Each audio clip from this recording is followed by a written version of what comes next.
வணக்கம் எல்லாம் எப்படி இருக்கீங்க ஃப்ரெண்ட்ஸ்? இந்த கோலம் வந்து 7 புள்ளி, இந்த பக்கம் 3 வருஷம் 5 புள்ளி, கடைசியில் ஒன்று வச்சுக்கணும் ஃப்ரெண்ட்ஸ்.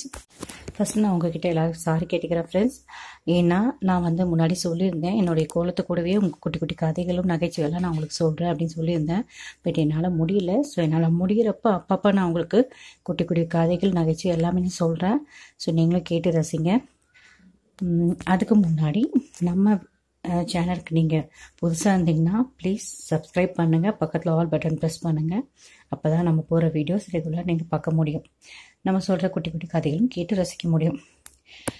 இந்த 2 குட்டி கூடங்கள், அழகான 2 குட்டி கூடங்கள் போட்டிருக்கேன் ஃப்ரெண்ட்ஸ். உங்களுக்கு பிடிச்சிருந்துச்சுன்னா ப்ளீஸ் லைக் பண்ணுங்கள், ஷேர் பண்ணுங்கள், சப்ஸ்கிரைப் பண்ணுங்கள்.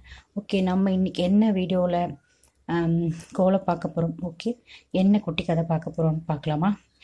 ஆமாம் ஃப்ரெண்ட்ஸ், அக்பர் பீர்பால் கதை தான் பார்க்க போகிறோம், கேட்க போகிறோம். ஸோ இது எல்லாருக்கும் மேக்ஸிமம் கொஞ்சம் பேர் தெரிஞ்சிருக்கும், தெரியாதவங்க கேட்டு ரசிங்க.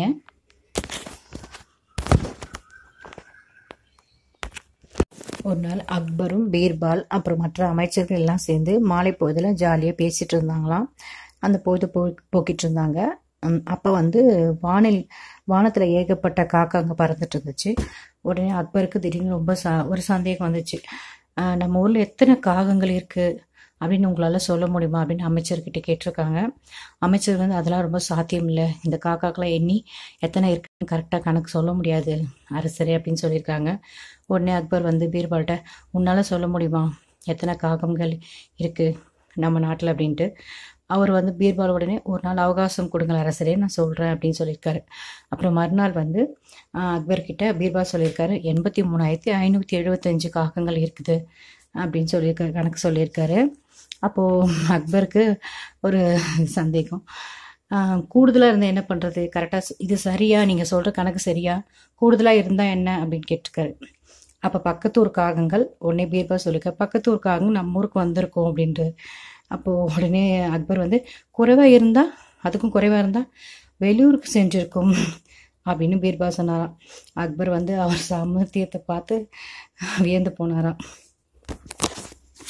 பீர்பாலோட சாமர்த்தியம் பதிலை பார்த்து அக்பர் வியந்து போனார். என்ன ஃப்ரெண்ட்ஸ், நான் சொன்ன குட்டி கதை, இந்த கோலமும் எப்படி இருந்துச்சு நீங்கள் கமெண்ட்டில் ஷேர் பண்ணுங்கள். இந்த கோலம் நானே திடீர்னு புள்ளி வச்சு திடீர்னு போட்ட கோலம். ஸோ நல்லா இருந்து உங்களுக்கு ஷேர் பண்ணேன். ஃபஸ்ட்டு கிளிப்பிங்ஸில் காட்டின கோலம்ஸ் தான் நான் முதல்ல வீட்டு வாசலில் போட்டது. ஸோ இது திடீர்னு போட்டதுனால ஸோ அது ரொம்ப நல்லா இருந்தது, நான் வீடியோ எடுக்க முடியல. ஸோ உங்களுக்கு நான் இதை தனியாக போட்டு காட்டியிருக்கேன். எப்படி இருக்குது ஃப்ரெண்ட்ஸ்? வெயிட் எங்கே ஸ்கிப் பண்ணிவிட்டு போகாதீங்க, இன்னொரு கதையும் இருக்குது, இன்னொரு கோலமும் இருக்குது, பார்த்து ரசிங்க, கேட்டு ரசிங்க. ஓகே, இன்னொரு குட்டி கதை என்ன பார்க்கலாமா? ஒருத்தர் வந்து ஒரு நாள் ரொம்ப சோகமாக உட்காந்துருந்தாராம். அவரை பார்க்க அவரோட ஃப்ரெண்டு வந்திருக்காரு. ஏன் சோகமாக இருக்க அப்படின்னு கேட்டிருக்காரு. அப்போ அவர் வந்து சொல்லியிருக்காரு, என் மாமா வந்து போன மாதம் இறந்துட்டாரு, அதை நினச்சி நான் சோகமாக இருக்கேன் அப்படின்னு சொல்லியிருக்காரு. அவருக்கு அந்த ஃப்ரெண்டு சொல்லியிருக்காரு, அவருக்கு தான் 80 வயசு ஆயிடுச்சு இல்லையா, மரணம்ன்றது இயற்கையான தானே, அவர் நிறைய சொத்தெல்லாம் உங்கள் பேரில் எழுதி வச்சுட்டு தானே செத்துருக்காரு, அதுக்கே நீங்கள் அழறீங்க அப்படின்னு கேட்டிருக்காரு. உனக்கு சொத்து கிடைச்சதுக்காக நீ சந்தோஷப்பட வேண்டியது தானே அப்படின்ட்டு. உடனே அந்த சோகமாக இருந்தவர், என் சோகம் உனக்கு தெரியாது, போன வாட்டி என் சித்தப்பா என் பேரில் பல லட்சம் சொத்து எழுதி வச்சுட்டு இறந்துட்டாரு, நேற்று வந்து என் தாத்தாவும் கொஞ்சம் பல லட்சங்களை எழுதி வச்சுட்டு செத்து போயிட்டாரு, அப்புறம் என்ன அப்படின்னா, இனிமேல் என் பேரில் சொத்து எழுதி வச்சுட்டு சாகிறதுக்கு யாருமே இல்லையே அப்படின்னாராம். அந்த மாதிரி தான் பேராசை யாரை விட்டதுன்னு சில மனுஷங்க இருக்காங்க. இது ஒரு ஜஸ்ட் ஃபார் ஜோக் கதை தான்.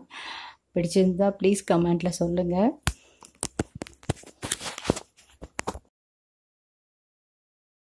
என்ன ஃப்ரெண்ட்ஸ், இன்றைக்கி நான் சொன்ன 2 குட்டி கதையும் 2 கோலங்களும் உங்களுக்கு பிடிச்சிருந்துச்சுன்னா ப்ளீஸ் ஒரு சின்ன லைக் பட்டன் போடுங்க. அதோட உங்கள் ஃப்ரெண்ட்ஸ் அண்ட் ஃபேமிலிக்கெலாம் என்னுடைய வீடியோவை ஷேர் பண்ணுங்கள், சப்ஸ்கிரைப் பண்ணுங்கள், பக்கத்தில் ஆல் பட்டன் ப்ரெஸ் பண்ணுங்கள். கடைசி வரைக்கும் ஸ்கிப் பண்ணாமல் பாருங்கள். திடீர்னு ஒரு குட்டி கதை, ஒரு ஜோக் கூட நான் சொல்லுவேன்.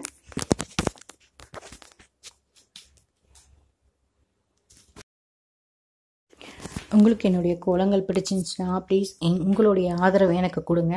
அதோடும் இல்லாமல் நான் ஒரு குக்கிங் சேனல் வச்சுருக்கேன், பிரியாஸ் பேக் டு நேச்சர், அதையும் சர்ச் பண்ணி அதுக்கு உங்களோட ஆதரவு சப்போர்ட் கொடுங்க. ஸோ அந்த சேனலில் உங்களுக்கு பிடிச்சமான வீடியோஸ் இருக்குன்னு நினைக்கிறேன். வாத நாராயணக்கீரை தோசை, சொரக்காய் தோசை, கேஸ் ஸ்டவ் நான் வீட்டிலேயே எப்படி சின்னதாக எரியிற தீயை சரி செய்யலாம் ஈஸியாக. இந்த மாதிரி சில வீடியோ உங்களுக்கு யூஸ்ஃபுல்லான வீடியோ அப்லோட் பண்ணியிருக்கேன். ஸோ ப்ளீஸ் அதையும் பார்த்து நீங்கள் லைக் பண்ணி எனக்கு சப்ஸ்கிரைப் பண்ணி சப்போர்ட் பண்ணுங்கள். எப்படி இருந்துச்சுன்னு கமெண்ட் பண்ணுங்கள்.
இவ்வளோ நேரம் என் வீடியோவை பார்த்து ரசித்ததுக்கு ரொம்ப ரொம்ப நன்றி. தேங்க்யூ ஃபார் வாட்சிங்.